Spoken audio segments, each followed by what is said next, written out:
ठरलं तर मग या मालिकेच्या 7 मेच्या जबरदस्त भागामध्ये आपल्याला पाहायला मिळणार आहे. आता इकडे आनंदीचा फोन आलेला आहे सायलीला आणि आनंदी आता सायलीला सांगायला लागते सगळी माहिती, तिला जे जे काही कळालंय ते. आणि त्यानंतर मग आता सायली म्हणते, अगं खरंच आनंदी, डोळस माणसाला जे जमणार नाही ते तू करून दाखवलेलं आहेस. पण तू मला एक गोष्ट सांगशील का, तू आत्ता कुठे आहेस आणि आता त्या दोघांना कुठे आणण्यात आलेलं आहे? आणि त्यावरती मग आता आनंदी एका माणसाला विचारते, की "दादा, इथे आजूबाजूला काय आहे का? मला तुम्ही काही ओळख सांगू शकाल का?" आणि त्यावरती मग आता तो सांगतो, "मॅडम, हे ना हे आहे आता इथे मागे तुमच्या ते वृद्धाश्रम आहे." आणि त्यानंतर मग आता आनंदी तिकडची आसपासची सगळी माहिती सांगायला लागते. आणि त्यानंतर वृद्धाश्रम आहे म्हटल्यावरती इकडे आता सायली सांगायला लागते, "ठीक आहे, मी एक काम करते, मी नंदिनीला कॉल करते आणि नंदिनीला विचारते. वृद्धाश्रमांच्या पैकी तिला बऱ्यापैकी माहिती आहे."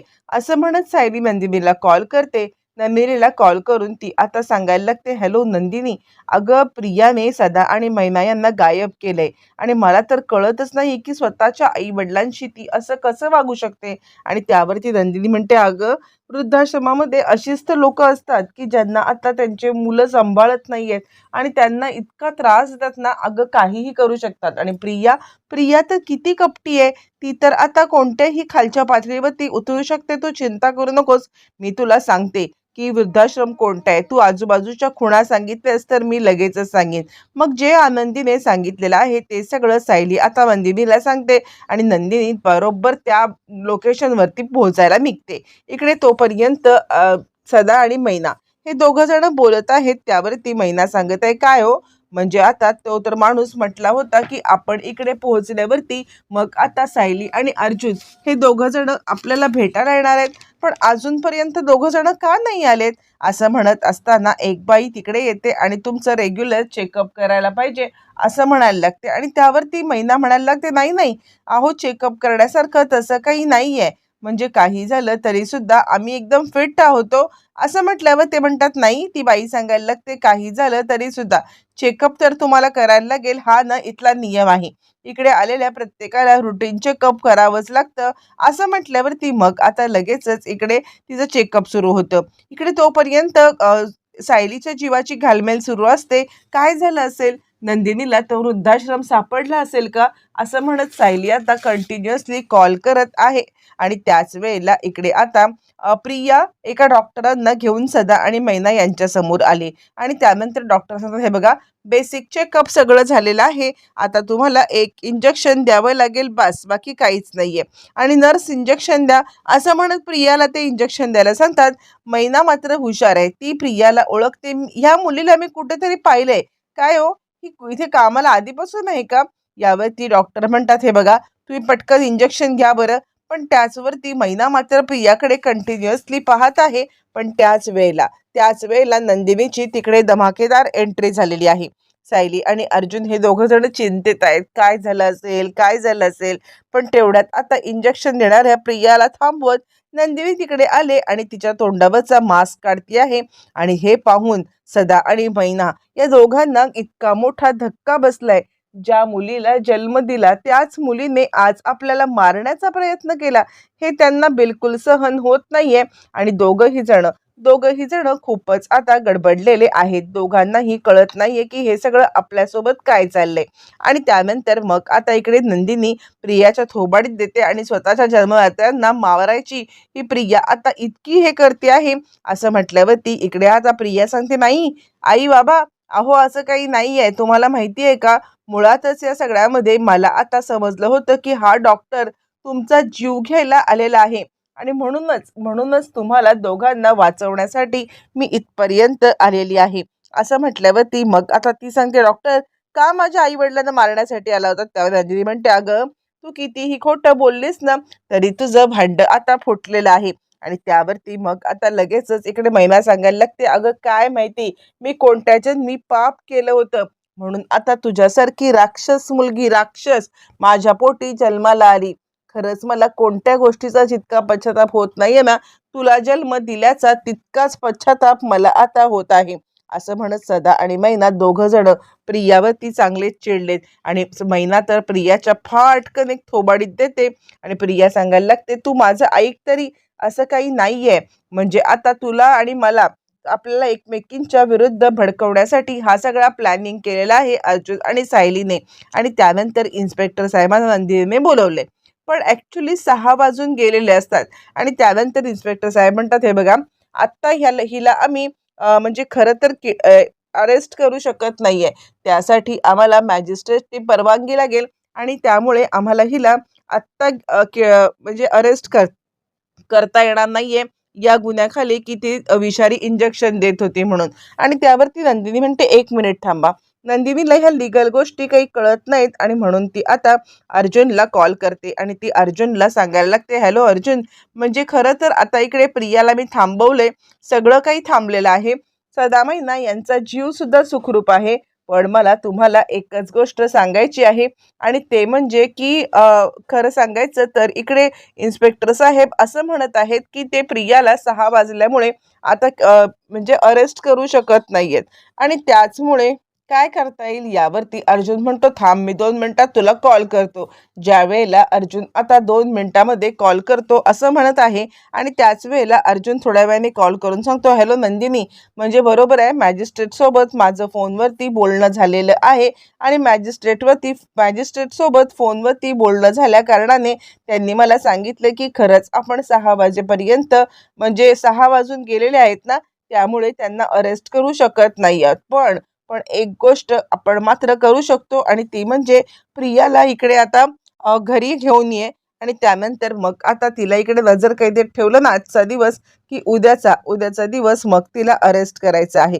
असं म्हटल्यावरती नंदिनी सांगते, ठीक आहे, काहीच चिंता करू नको. आणि त्यावरती सायली म्हणते, खरंच नंदिनी, तुझे जितके आभार मानू तितके कमी आहेत. मग पोलीस आता प्रियाला घेऊन सुभेदारांच्या घरी निघालेले आहेत आणि त्यानंतर प्रिया मात्र आता इकडे चांगलीच घाबरलेली आहे. आणि त्याच वेळेला आता मात्र आनंदी आणि नंदिनी दोघी एकमेकींशी बोलून प्रियाला पकडलं गेलेलं आहे असं आनंदीला सांगितल्यावरती आनंदीला खूप आनंद होतो आणि त्यानंतर प्रियाची रवानगी आता सुभेदारांच्या घरात झाली.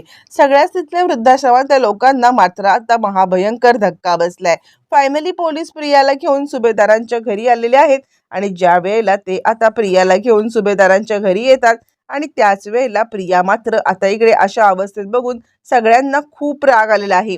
आणि आत्तापर्यंत फ्रॉड केलंस, आत्तापर्यंत फसवा फिशवीचे धंदे केलेस, सगळं कॅरेक्टरलेस मुलगी आहेस, खोटारडी आहेस, पण आज आज आता एखाद्याचा जीव घ्यायला निघाली होतीस, लाज नाही वाटत तुला? असं म्हणत प्रताप तर खूपच चिडलेला आहे आणि चिडलेला प्रताप या सगळ्यामध्ये मात्र आता खूप रागावलाय आणि रागावून मात्र आता त्याला कळतच नाही की काय बोलावं इकडे. आता त्याच वेळेला अश्विन म्हणतो, का का सारखं सारखं सारखं सारखं हिला आता माझ्या नजरेसमोर आणताय, का आणताय हिला माझ्या नजरेसमोर? मला हिला बघायची सुद्धा आता इच्छा नाहीये, आत्ताच्या आत्ता इथून चालती हो. आणि त्यावरती पोलीस सांगायला लागतात, हे बघा, तुम्ही असा त्रास करू नका, कारण काही झालं तरी सुद्धा आज रात्रभर हिला आता नजर कैदेमध्ये इथे आपण ठेवूया आणि त्यानंतर त्यानंतर मग आता नजर कैदेमध्ये ठेवल्यावरती आपण आता उद्याच्या दिवसाला तिला अरेस्ट करायचं आहे. असं म्हटल्यावरती मग आता सगळेच जण इकडे रात्रभर प्रियावरती नजर ठेवण्यासाठी तयार झालेले आहेत. आणि त्याच वेळेला प्रिया मात्र आता काय करायचं, या रात्रीत कसं पळून जायचं हाच विचार करत आता डोक्यामध्ये बसलेली आहे. बरं, हे सगळं चालू असताना मग आता इकडे अस्मिता सांगायला लागते, काही कळत नाहीये या तन्वीचं काय चाललंय, म्हणजे आता इतक्या खालच्या पातळीला ही बाई उतरेल ना असं खरंच वाटलं पण नव्हतं. त्यावरती सायली म्हणते, प्रिया, आजचा दिवस राहा इथे, उद्या तुझी रवानगी धूमधडाक्यात जेलमध्ये होणार आहे. त्यावरती प्रिया सांगायला लागते, हे बघा, माझं चुकलं, मला माफ करा, मला एक संधी द्या. प्रिया आता प्रत्येक वेळेला हेच सगळं बोलत असते, पण मात्र आता प्रियाला कोणतीही संधी मिळणार नसते, कारण कारण आता संतोष सुद्धा फिरलेला आहे. संतोषला सगळं आठवले की आपल्या बायकोच्या सोबत आता या प्रियाने काय केलेलं आहे आणि त्यानंतर हिला हिला कशा प्रकारे आता आपण मदत करायची नाही. लगेचच तो सावंतांना बोलवतो आणि तो सांगायला लागतो, हॅलो, मला तुम्हाला काहीतरी सांगायचं आहे, म्हणजे आता मला तुम्हाला कन्फेस करायचं आहे. असं म्हटल्यावर ती सावंत म्हणतात, व्हेरी गुड. आणि सावंत लगेचच कॉल करतात अर्जुनला आणि आता संतोष त्याचं कन्फेशन द्यायला तयार झालेला आहे असं म्हटल्यावरती अर्जुन म्हणतो व्हेरी गुड आणि त्यानंतर मग आता पुढचं काम सुरू होतं. इकडे प्रिया शोरूम मध्ये आलेली आहे आणि ती आता आपल्यासोबत घडलेला जो काही प्रकार आहे तो सगळा आठवत आहे आणि त्यानंतर ती विचार करते बाई नाही, अर्जुन आणि सायली या दोघांनी तर माझा पुरता उलटा गेम केलेला आहे. ते काही नाहीये. आजच्या आज मला इथून पळायला पाहिजे, काहीही झालं तरी यांची नजर कैद सोडून आता मी इथून पळणार म्हणजे पळणारच असं म्हणत मग आता प्रिया पळण्याचं प्लॅनिंग करत असताना विमल आणि सायली अन्नपूर्णाची खोली साफ करायला आलेली आहेत आणि त्यावरती सायली म्हणते खरं सांगू का, तर पूर्णाजींची खोली साफ करताना इतकं छान वाटतं ना, म्हणजे त्यांचा वावरच आपल्या आजूबाजूला असल्यासारखा वाटतो. आणि त्यावरती विमल म्हणते हो खरंच मला सुद्धा पूर्णाईंची खोली साफ करताना खूप छान वाटतं असं म्हणत दोघी जणी पूर्णाई नसल्या कारणाने सगळी खोली साफ करत असताना एक गाठोडं विमलला म्हणजे आता सापडतं आणि विमल ते गाठोडं बाहेर काढते.